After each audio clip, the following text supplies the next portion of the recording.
Știu că nu e nici pe departe cel mai sexy subiect, dar dacă ai scos profit anul trecut din cripto, deadline-ul pentru plata impozitului la ANAF este 25 mai. Egal că ai vândut Bitcoin, că ai traduit shitcoin-uri sau ai flipuit NFT-uri cu pisici pe LSD, dacă ai făcut peste 600 de lei profit, trebuie să-ți plătești impozitul la ANAF. Partea bună a lucrurilor este că dacă te afli acum în situația în care trebuie să-ți plătești impozitul pe anul trecut, înseamnă că ești printre puținele persoane din cripto care chiar au făcut profit și l-au și scos. Așa că, în primul rând, felicitări pentru asta. Acum, dacă alegi să declari sau nu, e strict între tine și conștiința ta. Bine, poate și un control de la ANAF într-o zi ploioasă. Poliția deschide. Dărâmă.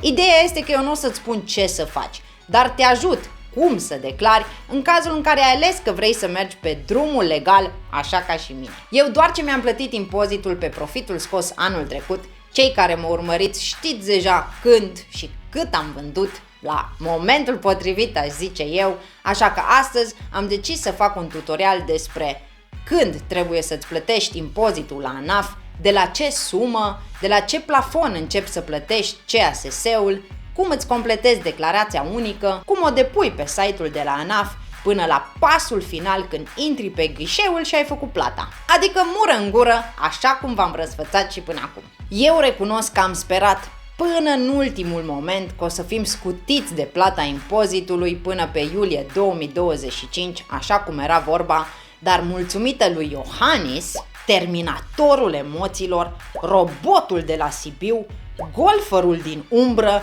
care a atacat legea la Curtea Constituțională, această facilitate fiscală nu a mai intrat în vigoare. Așa că am mai putea spune ghinion. În România, veniturile din cripto sunt impozitate cu 10% dacă acestea depășesc suma de 600 de lei anual. Iar dacă treci de plafonul de 6 salarii minime pe an, atunci mai trebuie să plătești și CASS-ul, adică sănătatea. Salariul de bază minim pe țară s-a majorat din 1 iulie 2024 la 3.700 de lei față de 3.300 de lei cât era înainte, iar declarația unică de la ANAF se completează conform salariului de 3.300 de lei cât era înainte de iulie 2024. Dacă depășești plafonul de 6 salarii minime, trebuie să plătești un CAS de 1.800 de lei. Dacă depășești plafonul de 12 salarii, CAS-ul datorat este de 3.600 de lei. Iar dacă depășești plafonul de 24 de salarii, CAS-ul datorat este de 7.200 de lei. Acestea fiind spuse, haideți să vedem cum ne plătim impozitul la ANAF. Dacă știi deja exact cât ai făcut profit din cripto, e ok. Dar dacă nu știi să îți calculezi sau pur și simplu nu vrei să greșești, cel mai simplu este să îți descarci raportul fiscal de pe Binance. Pasul 1 este să te loghezi pe Binance. Iar dacă accesezi linkul care ți l-am lăsat în descriere, vei ajunge exact pe pagina cu taxele Binance. Selectează raportare fiscală, iar acum selectezi data pentru care vrei să îți genereze raportul fiscal. În cazul nostru alegem 1 ianuarie până în 31 decembrie 2024.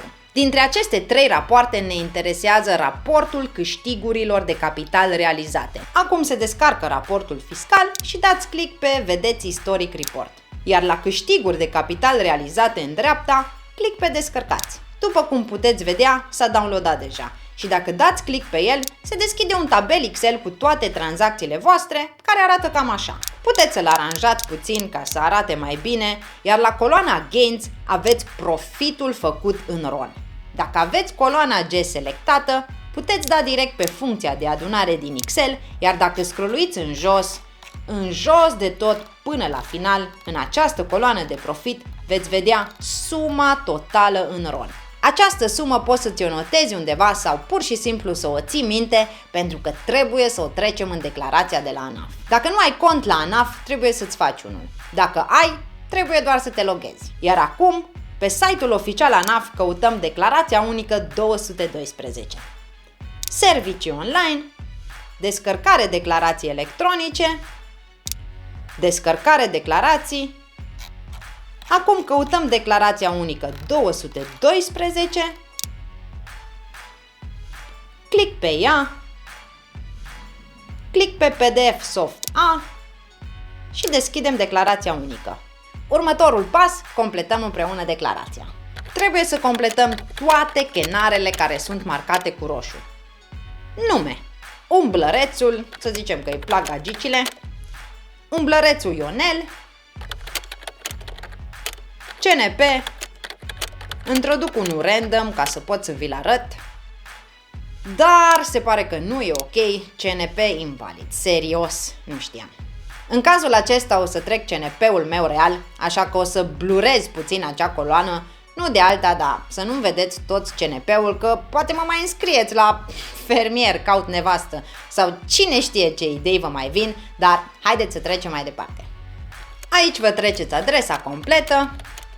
Acum scrolluim mai departe până la secțiunea 121 și bifăm date privind impozitul pe venituri realizate din străinătate. Click pe salt la secțiune și o să ajungem direct la datele privind activitatea desfășurată. Trebuie să alegem venituri realizate în străinătate pentru că Binance nu este o firmă din România. Acum alegem țara din care s-a realizat venitul, iar ținând cont că Binance are sediul în Malta, alegem Malta. Iar mai jos bifăm alte venituri. Mai scrolluim puțin în jos. La venitul brut trecem profitul făcut în 2024, adică suma din raportul fiscal pe care l-ai downloadat de pe Binance. Iar dacă scrolluim în jos de tot, putem vedea că suma totală de plată pentru un profit, de exemplu, de 30.000 de lei, ar fi 3.000 de lei. Dacă profitul făcut de voi nu trece de plafonul de 6 salarii, nu mai aveți de plătit CASS-ul și atunci adeverința este cam gata completată. Trebuie doar să mergeți în sus la începutul formularului și să dați click pe Validează formular. Eu în exemplul de astăzi am ales o sumă mai mare unde trebuie plătit CASS-ul ca să pot să vă arăt cum. Dacă mai aveți de plătit sănătatea, mergem la secțiunea 132. Date privind contribuția de asigurări sociale de sănătate datorată. Bifăm și click pe Salt la secțiune. După care alegem subsecțiunea 1322 și bifăm căsuța. Salt la secțiune, iar la venit sau câștig din investiții trecem tot suma totală a profitului nostru din 2024 pe care am trecut-o și la secțiunea venituri realizate.